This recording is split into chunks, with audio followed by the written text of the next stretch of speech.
मेरा नाम खुशी है और मैं एक हाउसवाइफ हूँ।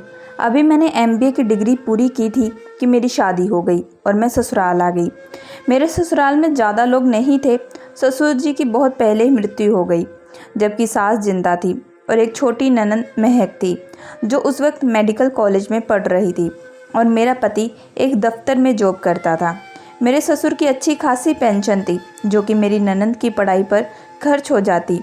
घर में मेरे पति की तनख्वाह से चलता। दरअसल मेरी सास और मेरी ननद अपने मतलब से मतलब रखती थी, इसलिए वह मुझसे दूर ही रहती। मुझे अपनी बेइज्जती लगती क्योंकि उस बात को मेरे मायके वालों ने भी नोट किया।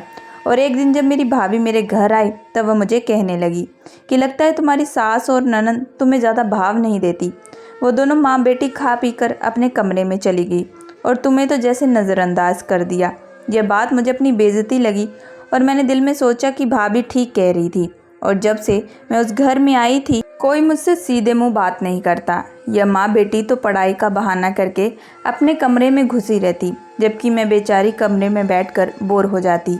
हालांकि ये दोनों मेरे पति के पैसों से ही पढ़ रहे थे।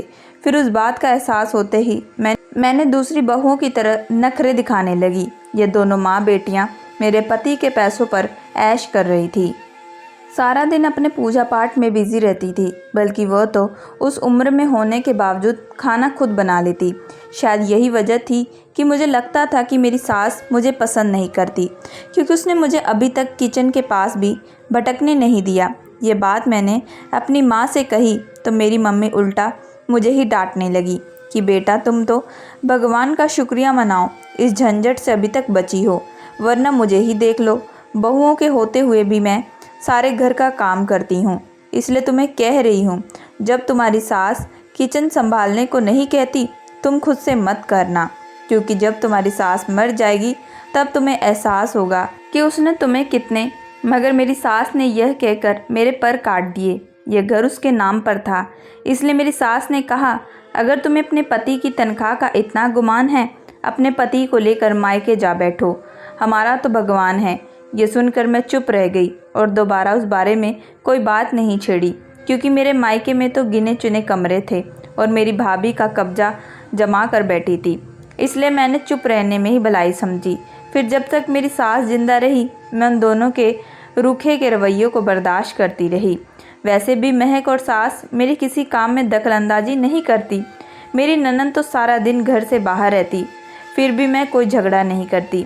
माँ की बात सुनकर मैं चुप हो गई और उस बात का एहसास हुआ जब अचानक मेरी सास मर गई और सारे घर की जिम्मेदारी आ गई। मेरी ननद का तो वैसे ही पढ़ाई का बहाना था, इसलिए उसने तो मेरी मदद करने से मना ही कर दिया। ऐसे में मेरी जान आफत में आ गई, क्योंकि उन दिनों में मेरे पर जिम्मेदारी पड़ी तो मैं सब सीख गई। महक की तरक्की मेरे से बढ़ती गई, क्योंकि वक्त गुजरने के साथ साथ और वो बिज़ी हो गई और मैं अंदर ही अंदर से जलने लगी, क्योंकि महक खूबसूरत और दिमागदार थी। मेरी सास के मरने के बाद मेरे पति की जिम्मेदारी बन गई, क्योंकि मेरा पति उसका इकलौता भाई था। महक अपनी माँ पर गई थी, क्योंकि उसने अपने भाई पर बोझ बनना पसंद नहीं किया। उसे मेरे ससुर की पेंशन मिलती थी और उसकी पढ़ाई का सारा खर्चा उसी से निकलता और भाई के सामने हाथ नहीं फैलाना पड़ता। और यही बात मुझे बुरी लगी थी, क्योंकि वह अपनी मनमानी कर रही थी। मेरा तो कोई बात ही नहीं सुनती। वह पढ़ाई के नाम पर सारा दिन बाहर रहती और शाम को खा पी कर आती और अपने कमरे में सो जाती। उसे नहीं पता था कि घर कैसे चल रहा था और आजकल कितनी महंगाई हो गई है। उस दौरान हमारे 2 बच्चे हो गए और मुझे आटे दाल का भाव पता चल गया। अब तो तनख्वाह में गुजारा मुश्किल हो रहा था। मैंने एक दिन अपने पति से कहा कि अपनी बहन से कहो बस अब पढ़ाई छोड़कर शादी कर ले, ताकि ससुर की पेंशन हमारे काम आए। मगर वह तो गुस्सा ही कर गया, कहने लगा, यह घर बच्चे मेरी जिम्मेदारी है, इसलिए तुम मेरी बहन को उसमें मत घसीटा करो।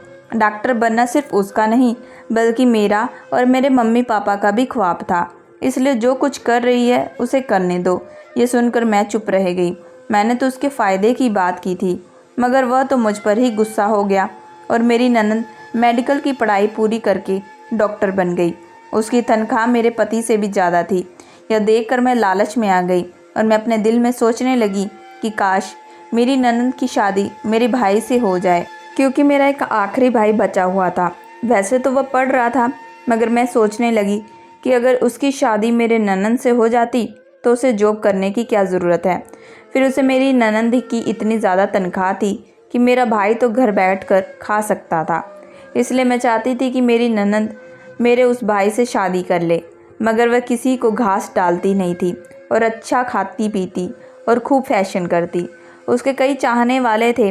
फिर उन दिनों मेरे पति ने मुझे बताया कि कल महक ने मुझे अपने किसी दोस्त से मिलवाया है और मुझे लगता है कि वह दोनों शादी करना चाहते हैं। ये बात सुनकर मुझे बहुत बुरा लगा। भाई भाभी के होते हुए उसने खुद ही अपनी शादी का फैसला कर लिया और हमसे पूछना भी गवारा नहीं समझा। और ये बात मैंने फिर से उसके भाई से दबे शब्दों में कही, मगर उसे तो कोई एतराज़ ही नहीं था। वह तो अपने बहन के फैसलों पर बड़ा खुश लग रहा था और एक दिन उस लड़के को भी घर ले आई जिससे मेरी ननंद शादी करना चाहती थी।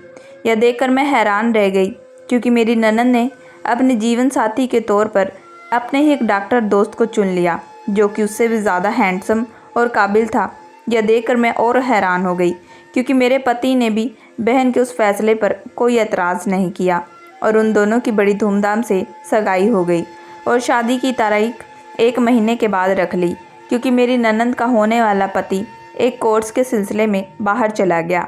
यह देखकर मैं साजिश करने लगी कि किस तरह इसकी अकड़ ख़त्म हो जाए, क्योंकि उसने जैसा चाहा था यह तो बिल्कुल वैसा ही हो रहा है। मेरी ननंद पहले ही उस घर में गैरों की तरह रहती थी, अब तो वो और भी अजनबी हो गई। ऐसा शोहरत और खूबसूरत पति के मिलते वह और मगरूब हो गई। अब तो उसकी निगाह ज़मीन पर ही नहीं मिलती, क्योंकि बहुत कम लोग होते हैं जो अपने ख्वाबों को पूरा कर लेते हैं। इसलिए मैं उससे जलने लगी और उसका बुरा सोचने लगी।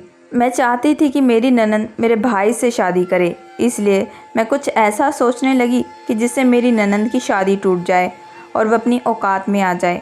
इसलिए मैं एक दिन अपने दिमाग में यह लाई कि मैं सीढ़ियों पर तेल लगा देती हूँ और उसका पैर फिसल जाएगा, क्योंकि रोज़ सुबह जब मेरी ननंद हाई हील पहनकर खटकर सीढ़ियों से उतरती है तो यह देखकर मेरा दिल जलकर कोयला हो जाता है।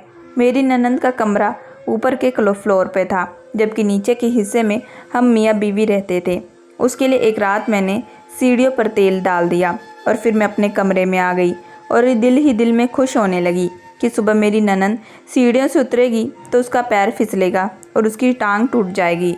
और फिर मैं ये सोचते सोचते नींद में चली गई और मैं सपने में देखा कि मेरी ननंद की टांग टूट गई है, उसके पति ने उसको छोड़ दिया है और उसकी शादी मैंने अपने भाई से करा दी और मैं अपने मायके गई हूँ तो उसे खूब अपनी सेवा करवा रही हूँ और अपने तेवर उसको दिखा रही हूँ।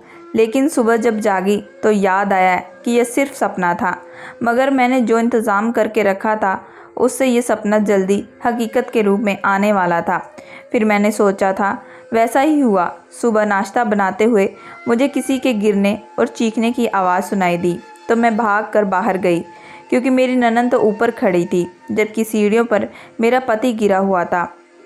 भाई को सीढ़ियों पर गिरा देखकर मेरी ननंद आगे बढ़ी। मेरे पति ने उसे रोकते हुए कहा, महक नीचे मत आना, सीढ़ियों पर किसी ने तेल डाल दिया है।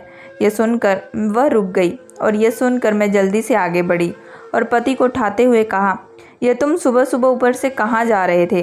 पति ने मेरी बात का जवाब देने के बजाय मुझे गुस्से से देखा तो मेरा दिल धड़कने लगा, क्योंकि वह यकीनन मेरी सच्चाई जान चुके थे। यह कारनामा मेरा ही था।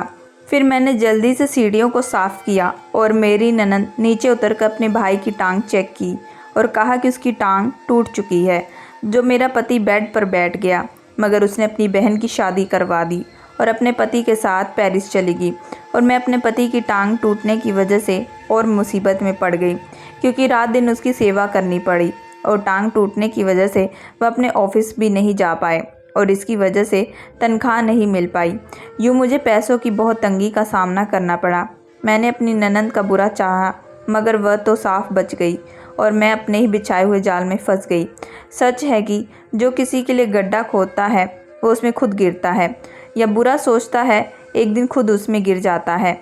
इसलिए सबके साथ अच्छा सलूक करे और किसी का बुरा ना चाहे। दोस्तों, मैं आशा करती हूँ कि आप लोगों को ये कहानी पसंद आई होगी। अगर आप लोगों को ये कहानी पसंद आई है सो प्लीज़ हमारे चैनल को लाइक एंड सब्सक्राइब ज़रूर करिएगा एंड बेल आइकन का बटन ज़रूर दबाइएगा।